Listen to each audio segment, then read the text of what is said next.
भक्तगणों, आज आपको फाल्गुन कृष्ण पक्ष की विजया एकादशी की विधि एवं महात्म्य के बारे में बताऊंगा। आप उसको ध्यानपूर्वक सुने। युधिष्ठिर बोले, फाल्गुन कृष्ण एकादशी का क्या नाम है, सो कृपा करके मुझसे कहिए। श्री कृष्ण बोले, हे राजेंद्र, इसका नाम विजया है। यह व्रत करने वालों को सदा विजय देने वाली है। इसके व्रत का महात्म्य सब पापों को हरने वाला है।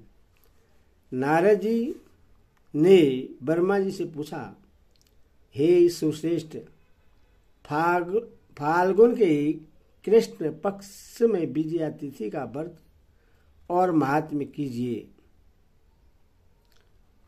तब ब्रह्मा जी बोले, हे नारद, पापों को हरने वाली उत्तम कथा को मैं कहता हूं, उसे सुनो। इस प्राचीन पवित्र और पापनाशक व्रत को मैंने किसी से भी नहीं कहा है। विजया एकादशी निसंदेह मनुष्य को विजय देती है। विजया एकादशी की कथा, जब श्री रामचंद्र जी ने वनवास के समय सीता और लक्ष्मण के साथ पंचवटी में निवास किया तो सीता को रावण का हर कर ले गया। निवास किया तो सीता को रावण हर के ले गया। उस दुख से श्री रामचंद्र जी बहुत संतप्त हुए। वन में भ्रमण करते हुए अशांत मृत्यु जटायु को देखा और कबंध नामक दैत्य को मारा। रामचंद्र जी ने सीता जी का वृत्तांत कहकर जटायु भी रामचंद्र जी से सीता जी का वृत्तांत कहकर जटायु भी मर गया। रामचंद्र जी की सुग्रीव से मित्रता से बानरों की सेना इकट्ठी हुई। फिर हनुमान जी ने अशोक वाटिका में जानकी जी को देखा। राम जी की अंगूठी सीता जी को देकर श्री राम जी का काम किया और लौटकर सीता जी का सब वृत्तांत सुनाया। रामचंद्र जी ने सुग्रीव की सलाह से लंका को प्रस्थान किया।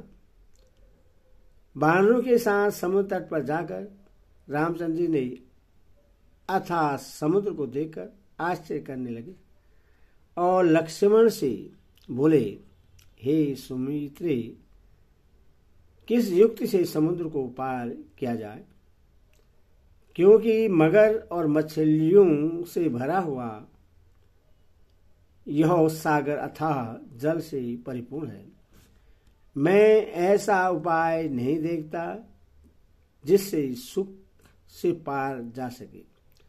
लक्ष्मण जी बोले, हे पुराण पुरुषोत्तम, आप आदिदेव हैं।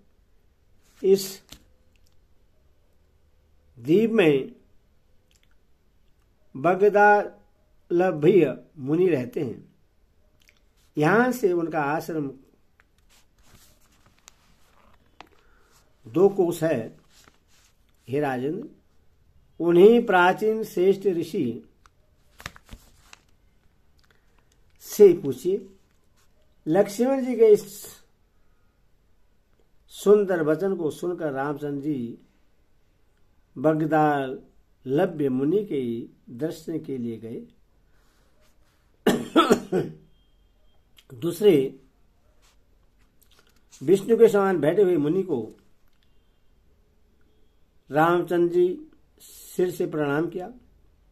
तब रामचंद्र जी को पुराण पुरुषोत्तम जानकर मुनि यह समझ गए कि किस कारण से इनने मनुष्य देह धारण किया है। फिर ऋषि बोले, हे राम, तुम कहां से आए हो? रामचंद्र जी बोले, हे मुनि, मैं लंका जीतने को अपनी सेना लेकर समुद्र तट पर आया हूं। आपकी कृपा से समुद्र को पार कर सकूंगा। आप कृपा करके उपाय बतलाए। मुनि बोले, हे राम, मैं सब व्रतों में उत्तम व्रत कहूंगा जिसके करने से तुम्हारी शीघ्र विजय हो जाएगी और राक्षसों से लंका को जीतकर विशेष कीर्ति होगी। तुम एकाग्र मन से इस व्रत को करो। फाल्गुन के कृष्ण पक्ष में विजया नाम की एकादशी होती है। उसका व्रत करने से तुम्हारी जीत होगी और वानरों समेत समुद्र को पार कर जाओगे। हे राम, इस व्रत की फलदायक विधि को सुनिए। दशमी के दिन सोना, चांदी, तांबा अथवा मिट्टी का कलश बनवाएं। स्टील के ऊपर सप्त धान्य रखकर उसके ऊपर जल से भरा हुआ कलश रखें। उसमें पंच पल्व रखकर कलश के ऊपर शकोरे में जो जौ रखें, उसके ऊपर सुवर्ण की बनी हुई नारायण की प्रतिमा स्थापित करें। एकादशी के दिन प्रातःकाल स्नान करें। कलश के ऊपर नारियल रखकर नारायण की मूर्ति का गंध, धूप, दीप, अनेक प्रकार के नैवेद्य और अनार से भक्ति भाव से पूजन करें और दिन को व्यतीत करें। मूर्ति के सन्मुख रात को जागरण करें। द्वादशी के दिन सूर्य उदय होने पर नदी, सरोवर अथवा जलाशय के पास उस कलश को ले जाकर विधि पूर्वक पूजन करें। हे राजन, मूर्ति समेत उस कलश को विद्वान ब्राह्मण को देवें। हे राम,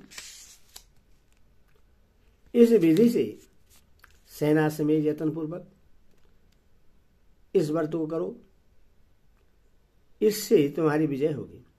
इस वचन को सुनकर रामचंद्र ने विधि पूर्वक इस व्रत को किया। इसके करने से श्री रामचंद्र जी की विजय होगी। हे राजन, इस विधि से जो मनुष्य इस व्रत को करेंगे उनकी इस लोक और परलोक में सदा विजयी होगी। ब्रह्मा जी बोले, हे पुत्र, इसीलिए विजय का व्रत करना चाहिए। विजय का महत्व सब पापों को नाश करता है। उसके पढ़ने और सुनने से अश्वमेध का फल मिलता है। हरि ओम दर्शन हरि।